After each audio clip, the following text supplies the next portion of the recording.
So here we have this equation x f by v plus dx by dt equals to f by vxi plus v plus mu minus kd inside a bracket into x. Now let us transfer the similar term. Let us put the similar terms together. So we can write it as dx by dt equals to f by vxi plus mu minus kd x minus f by vx. Now see, you can take this x as a common factor. So here dx by dt equals to f by vxi plus mu minus kd minus f by v into x. You have taken x as common because if you multiply the x, it is mu x minus kdx minus f by v x, right? So you have taken it as a common.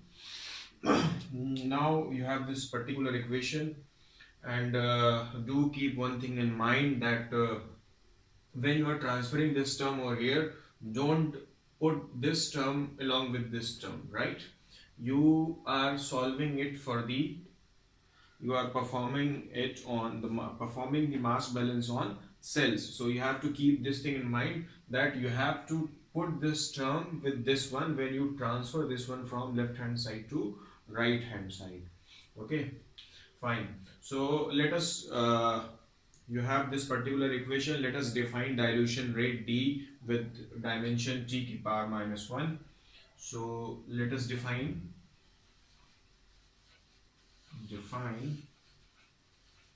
dilution rate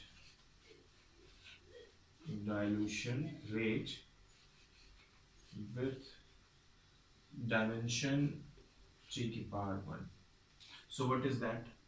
The dilution rate is defined as f by v equals to d, whereas f is the feed flow rate, v is the reactor volume, and here d is dilution rate. So d is equals to f by v, or by v equals to d, right? So in feedback system, v increases with time, therefore f is constant. I have told you earlier as well that the feed flow rate is constant, that is, feed is being supplied at a constant rate, volume is changing regularly. So with time, d will keep decreasing. There will be a decrease in the value of dilution rate along with the increase in time, because as the time passes on, the volume increases, and this feed flow rate is constant, right? So let us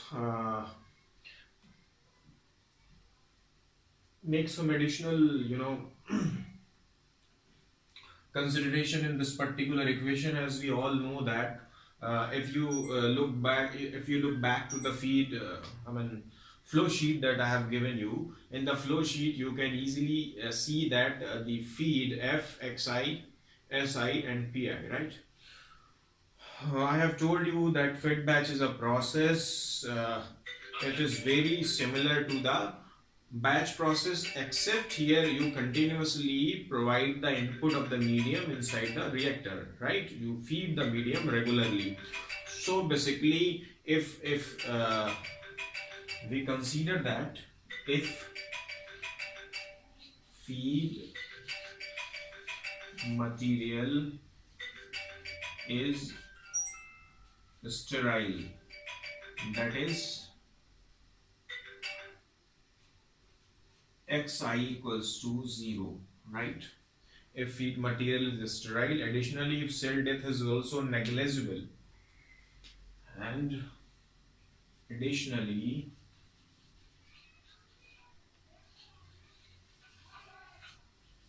if cell death is negligible. Why I call it negligible? When you compare the cell death, if kd is so small than mu, I will not talk about mu max over here, dear students. Why? Because mu is equal to mu max is there in the batch process. We are going through the fed batch process. So you have to, if feed material is sterile, sterile means no cell is entering while you are feeding intermittently, right? You have put the inoculum at the beginning of the process. In between you are going to supply the medium only, right? So the feed contains no cell. So the feed if the feed contains no cell, so the biomass or cell concentration in the input stream, that is xi, will be equals to 0. You are providing sterilized medium inside the reactor while feeding up, right?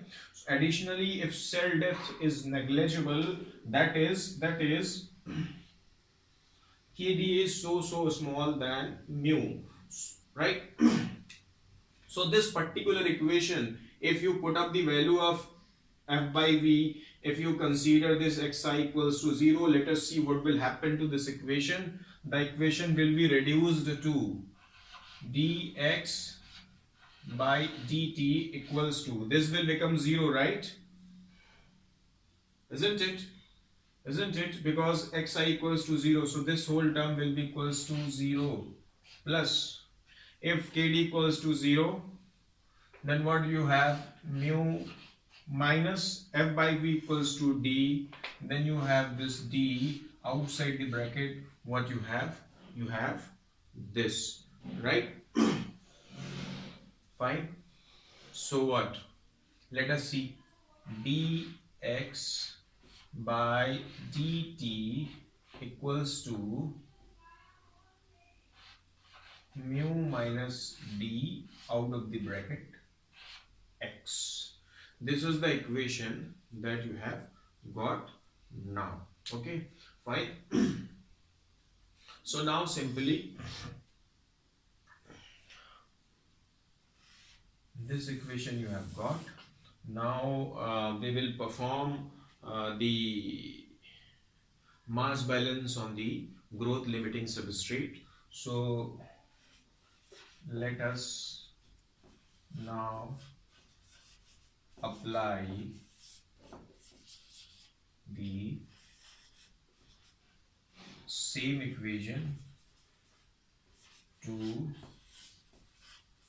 growth limiting substrate. Okay. Oh God, in the lockdown I am missing the ink as well. So let us see.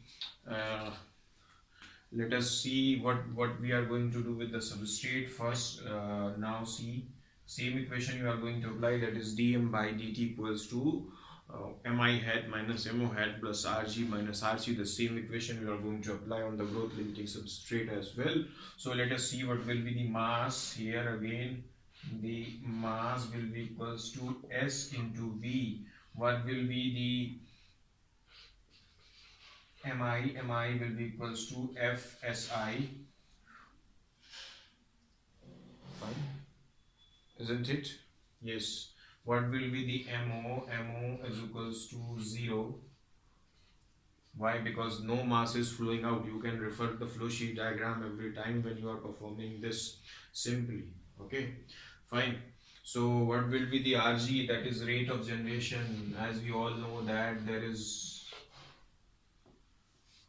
no generation of the substrate inside the reactor, so rg will be equals to 0. rc, that is rate of consumption, will be equals to volumetric rate of substrate uptake, that is rs, multiplied by the liquid volume. As we all know that rs is equals to what? Mu upon y-axis plus qp upon yps plus ms out of the bracket x. This is the value of rs. So what will be the value of rc? rc will be equals to value of rs multiplied by the reactor volume, that is v. Now you have this much with you. So now we are going to put these values into general mass balance equation, that is dm upon dt equals to mi hat minus mo hat plus rg minus rc, and we'll perform the similar derivation for the substrate also, right? So let us see what is going to what we are going to obtain from this particular part of the derivation.